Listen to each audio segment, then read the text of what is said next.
அல்ஹம்துலில்லாஹி ரபில் ஆலமீன். அல்லஹும்ம ஸல்லி அலா முஹம்மதின் வ ஆலி முஹம்மதின் வபாரிக் வசல்லிம் அலைஹி. அஸ்ஸலாமு அலைக்கும் வரஹ்மத்துல்லாஹி வபரகாத்துஹு. வெல்கம் டு வாய்ஸ் ஆஃப் ஈமான். எல்லாரும் எப்படி இருக்கீங்க? நல்லா இருக்கீங்களா? அல்ஹம்துலில்லாஹ்.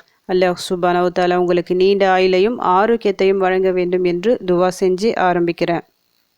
இந்த உலகில் நாம் வாழும் ஒவ்வொரு நொடியும் நமக்கான வாய்ப்புகள். அல்லாஹ் சுப்ஹானஹு வ தஆலா நமக்கு தந்த வாய்ப்புகள்.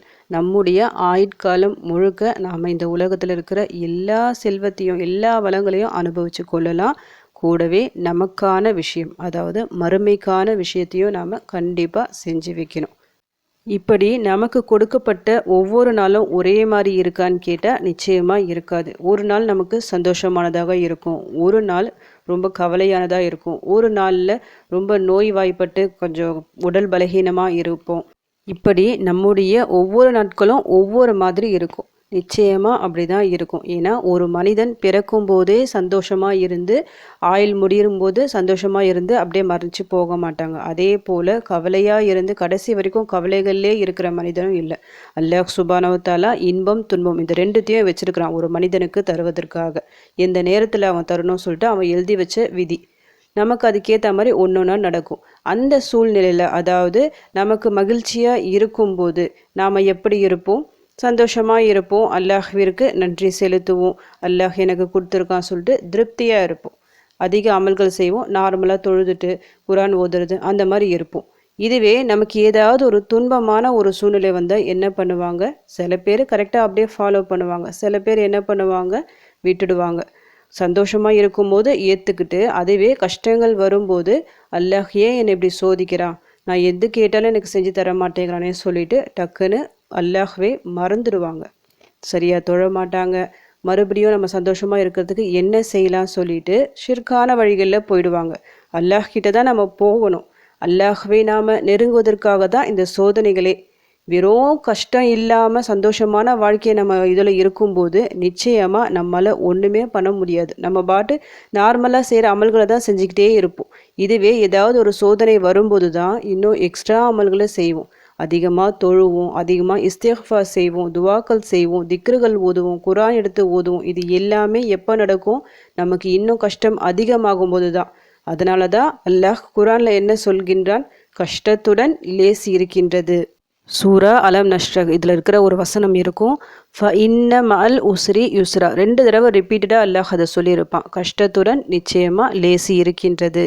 நமக்கு ஒரு கஷ்டம் வருது, அந்த கஷ்டத்தில் நமக்கு லேசு கிடைக்குதா இல்லை இன்னும் அதிகமாக கொண்டு போகுதா சொல்லிட்டு நாம் நடந்துக்கிற அந்த விஷயத்தை பொறுத்து தான் இருக்குது.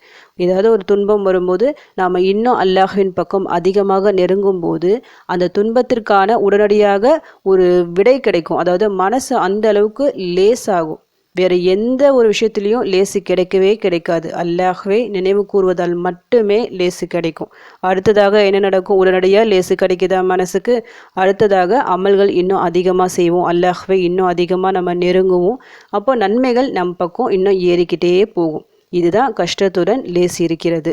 அதனால் எந்த கஷ்டம் ஒரு வந்தாலும் சரி, அல்லாஹ் உங்களுக்கு நன்மையை நாடி இருக்கிறான்னு சொல்லிட்டு மனசை சந்தோஷப்படுத்திக்கிங்க, சந்தோஷமாக இருங்க. கஷ்டம் வரும்போது துவண்டு போக வேண்டாம்.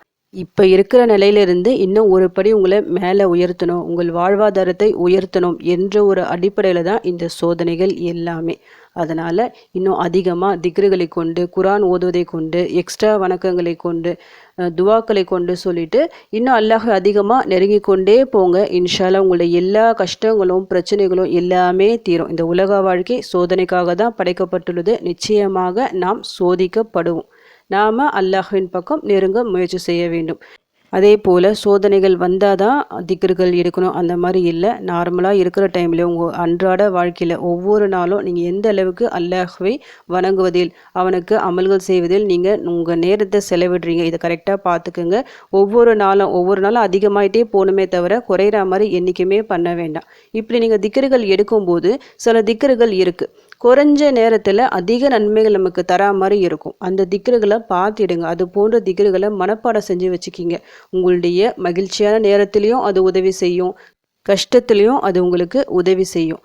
அந்த திக்ருகளை எடுத்து அதன் பொருட்டால் அதன் நன்மையை வேண்டி அல்லாஹ்விடம் நீங்கள் துவா செய்யும்போது அப்போ இருக்கிற உங்களுடைய நிலைமை, அதாவது ரொம்ப ஒரு கவலையான ஒரு நிலையில் இருக்கீங்க, அந்த கவலையை உடனடியாக நீக்கி உங்களுடைய அந்த பதிவு புத்தகம் இருக்குது பார்த்தீங்களா, நன்மை தீமை, நன்மையை அல்லாஹ் அதிகமாக எழுதி வைப்பான்.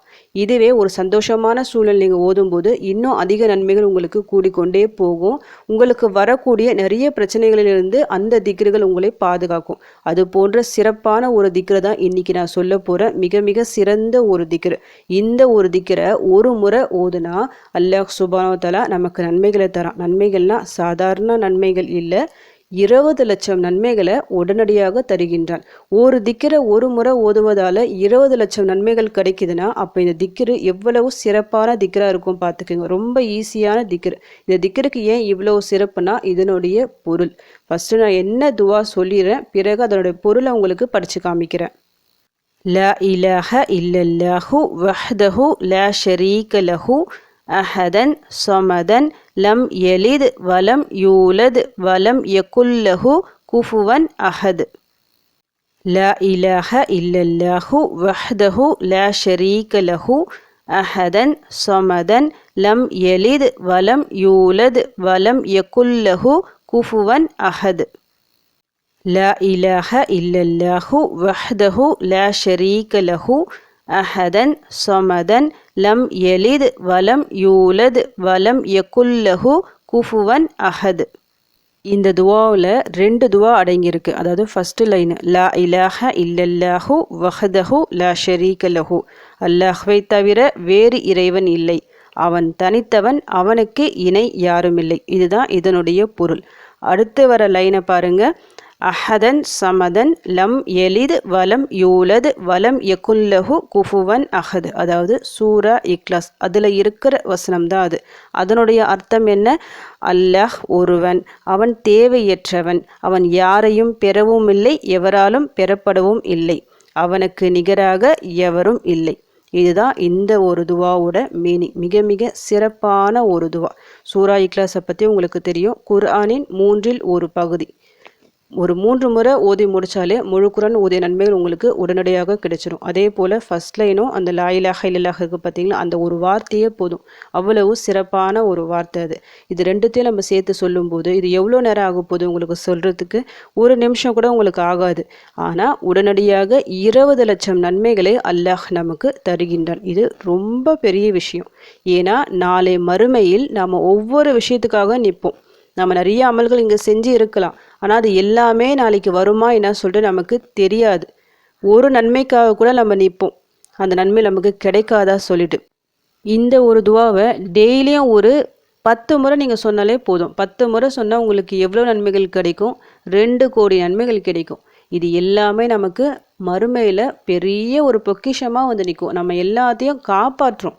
நம்முடைய பிரச்சனைகள் நம்ம வெளியே கொண்டு வர இந்த மாதிரி திக்ருகள் நமக்கு ரொம்ப உதவி செய்யும். மறுமையில் மட்டும் இல்லை, இந்த உலக வாழ்க்கையிலும் சரி.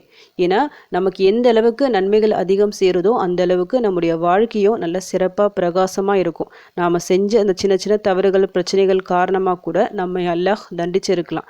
இது போன்ற நன்மைகள் அது எல்லாத்தையும் கழிச்சிடும்.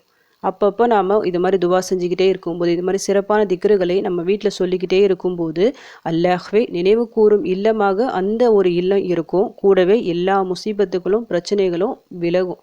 அல்லாஹ்வை நினைவு கூறும் இடங்களில் மலக்குமார்கள் வருவாங்க. நம்ம வீட்டில் மலக்குமார்கள் வருகை புரியும் அந்த இல்லமாக நம்ம வீடு இருக்கும். அப்போ அந்த வீடு எப்படி இருக்கும்? ஒரு பரக்கத்தான ஒரு வீடாக இருக்கும்.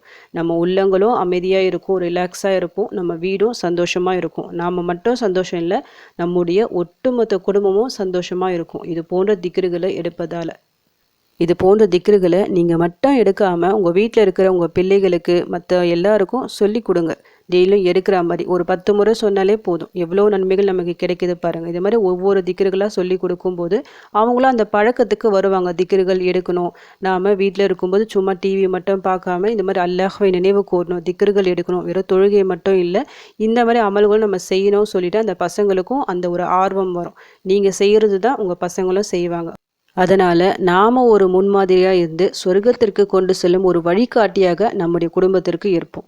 இது போன்ற நல்ல அமல்களை அதிகம் செய்வதற்கு அல்லாஹ் சுப்ஹானஹு வ தஆலா நம் அனைவருக்கும் தௌஃபீக் செய்வானாக. ஆமீன். அல்ஹம்துலில்லாஹ். இந்த வீடியோ உங்கள் எல்லாருக்கும் யூஸ்ஃபுல்லாக இருக்கும்னு நினைக்கிறேன். நீங்கள் தெரிஞ்ச இந்த விஷயத்தை மற்றவங்களுக்கும் எத்தி வைங்க. இதன் மூலம் அவர்களும் பலனடையலாம். இன்ஷா அல்லாஹ். அடுத்த பதிவில் சந்திக்கலாம். ஜஸக்கல்லாஹு கைரன் கசீரா. அஸ்ஸலாமு அலைக்கும் வரஹ்மத்துல்லாஹி வபரகாத்துஹு.